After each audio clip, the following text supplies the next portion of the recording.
Juízes, capítulo 9. Abimeleque é feito rei. Abimeleque, filho de Jerubaal, foi aos irmãos de sua mãe em Siquém e disse a eles e a todo o clã da família de sua mãe: perguntem a todos os cidadãos de Siquém o que é melhor para eles, ter todos os 70 filhos de Jerubaal governando sobre eles, ou somente um homem? Lembrem-se de que eu sou o sangue do seu sangue. Os irmãos de sua mãe repetiram tudo aos cidadãos de Siquém, e estes se mostraram propensos a seguir Abimeleque, pois disseram: ele é nosso irmão. Deram-lhe 70 peças de prata tiradas do templo de Baal-Berite, as quais Abimeleque usou para contratar alguns desocupados e vadios, que se tornaram seus seguidores. Foi à casa de seu pai em Ofra e matou seus 70 irmãos, filhos de Jerubaal, sobre uma rocha. Mas Jotão, o filho mais novo de Jerubaal, escondeu-se e escapou.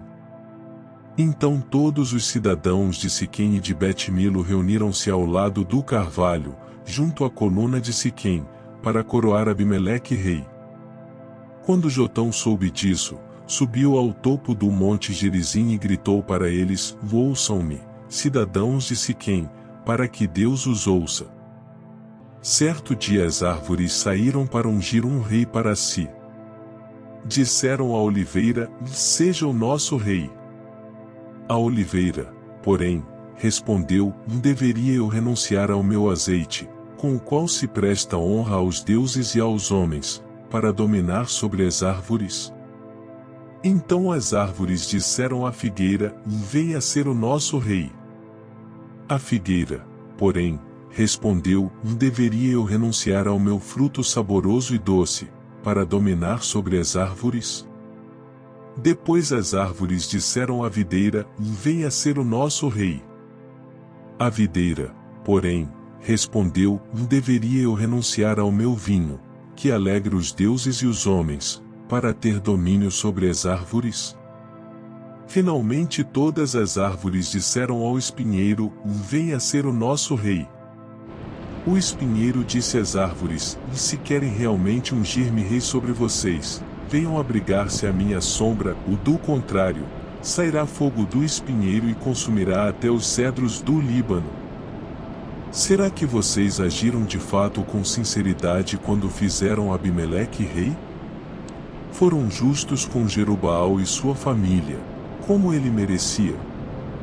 Meu pai lutou por vocês e arriscou a vida para livrá-los das mãos de Midian. Hoje, porém, vocês se revoltaram contra a família de meu pai, mataram seus 70 filhos sobre a mesma rocha e proclamaram Abimeleque, o filho de sua escrava, rei sobre os cidadãos de Siquém pelo fato de ser irmão de vocês. Se hoje vocês de fato agiram com sinceridade para com Jerubaal e sua família, alegrem-se com Abimeleque, e alegre-se ele com vocês. Entretanto, se não foi assim, que saia fogo de Abimeleque e consuma os cidadãos de Siquém e de Bet-Milo, e que saia fogo dos cidadãos de Siquém e de Bet-Milo, e consuma Abimeleque. Depois Jotão fugiu para Abir, onde ficou morando, longe de seu irmão Abimeleque. Fazia 3 anos que Abimeleque governava Israel. Quando Deus enviou um espírito maligno entre Abimeleque e os cidadãos de Siquém, e estes agiram traiçoeiramente contra Abimeleque. Isso aconteceu para que o crime contra os 70 filhos de Jerubaal, o derramamento do sangue deles, fosse vingado em seu irmão Abimeleque e nos cidadãos de Siquém que o ajudaram a assassinar os seus irmãos. Os cidadãos de Siquém enviaram homens para o alto das colinas para emboscarem os que passassem por ali, e Abimeleque foi informado disso. Nesse meio tempo, Gaal, filho de Ebed, mudou-se com seus parentes para Siquém, cujos cidadãos confiavam nele. Sucedeu que foram ao campo, colheram uvas, pisaram-nas e fizeram uma festa no templo do seu Deus. Comendo e bebendo, amaldiçoaram Abimeleque. Então Gaal, filho de Ebed, disse: quem é Abimeleque para que o sirvamos? E quem é Siquém? Não é ele o filho de Jerubaal, e não é Zebul seu representante? Sirvam aos homens de Amor, o pai de Siquém. Por que servir a Abimeleque? Ah! Se eu tivesse esse povo sob o meu comando, eu me livraria de Abimeleque e lhe diria: mobilize o seu exército e venha. Quando Zebul, o governante da cidade, ouviu o que dizia Gaal, filho de Ebede, ficou indignado. Secretamente enviou mensageiros a Abimeleque dizendo: Gaal, filho de Ebede, e seus parentes vieram a Siquém e estão agitando a cidade contra você. Venha de noite, você e seus homens, e fiquem à espera no campo. De manhã, ao nascer do sol, avance contra a cidade. Quando Gaal e sua tropa atacarem, faça com eles o que achar melhor. E assim Abimeleque e todas as suas tropas partiram de noite e prepararam emboscadas perto de Siquém, em 4 companhias. Ora, Gaal, filho de Ebede, tinha saído e estava à porta da cidade quando Abimeleque e seus homens saíram da sua emboscada.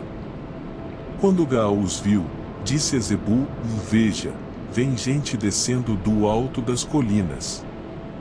Zebul, porém, respondeu: você está confundindo as sombras dos montes com homens. Mas Gaal tornou a falar: veja, vem gente descendo da parte central do território, e uma companhia está vindo pelo caminho do carvalho dos adivinhadores. Disse-lhe Zebul: onde está toda aquela sua conversa?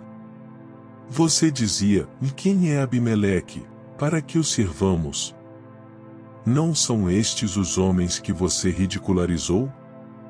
Saia e lute contra eles. Então Gaal conduziu para fora os cidadãos de Siquém e lutou contra Abimeleque. Abimeleque o perseguiu, e ele fugiu. Muitos dos homens de Siquém caíram mortos ao longo de todo o caminho, até a porta da cidade. Abimeleque permaneceu em Arumá, e Zebul expulsou Gaal e os seus parentes de Siquém. No dia seguinte, o povo de Siquém saiu aos campos, e Abimeleque ficou sabendo disso. Então dividiu os seus homens em 3 companhias e armou emboscadas no campo. Quando viu o povo saindo da cidade, levantou-se contra ele e atacou-o. Abimeleque e as tropas que estavam com ele avançaram até a porta da cidade. Então 2 companhias avançaram sobre os que estavam nos campos e os mataram. E Abimeleque atacou a cidade o dia todo, até conquistá-la e matar o seu povo. Depois destruiu a cidade e espalhou sal sobre ela. Ao saberem disso, os cidadãos que estavam na torre de Siquém entraram na fortaleza do templo de Euberite. Quando Abimeleque soube que se haviam reunido lá, ele e todos os seus homens subiram o monte Zalmon. Ele apanhou um machado, cortou um galho de árvore e o pôs nos ombros. Então deu esta ordem aos homens que estavam com ele: rápido! Façam o que eu estou fazendo. Todos os homens cortaram galhos e seguiram Abimeleque. Empilharam os galhos junto à fortaleza e a incendiaram. Assim morreu também o povo que estava na torre de Siquém, cerca de 1000 homens e mulheres. A seguir, Abimeleque foi a Tebes, sitiou-a e conquistou-a. Mas dentro da cidade havia uma torre bastante forte, para a qual fugiram todos os homens e mulheres, todo o povo da cidade. Trancaram-se por dentro e subiram para o telhado da torre. Abimeleque foi para a torre e atacou-a. E, quando se aproximava da entrada da torre para incendiá-la, uma mulher jogou uma pedra de moinho na cabeça dele, e lhe rachou o crânio. Imediatamente ele chamou seu escudeiro e lhe ordenou: tire a espada e mate-me, para que não digam que uma mulher me matou. Então o jovem o atravessou, e ele morreu. Quando os israelitas viram que Abimeleque estava morto, voltaram para casa. Assim Deus retribuiu a maldade que Abimeleque praticara contra o seu pai, matando os seus 70 irmãos. Deus fez também os homens de Siquém pagarem por toda a sua maldade. A maldição de Jotão, filho de Jerubaal, caiu sobre eles.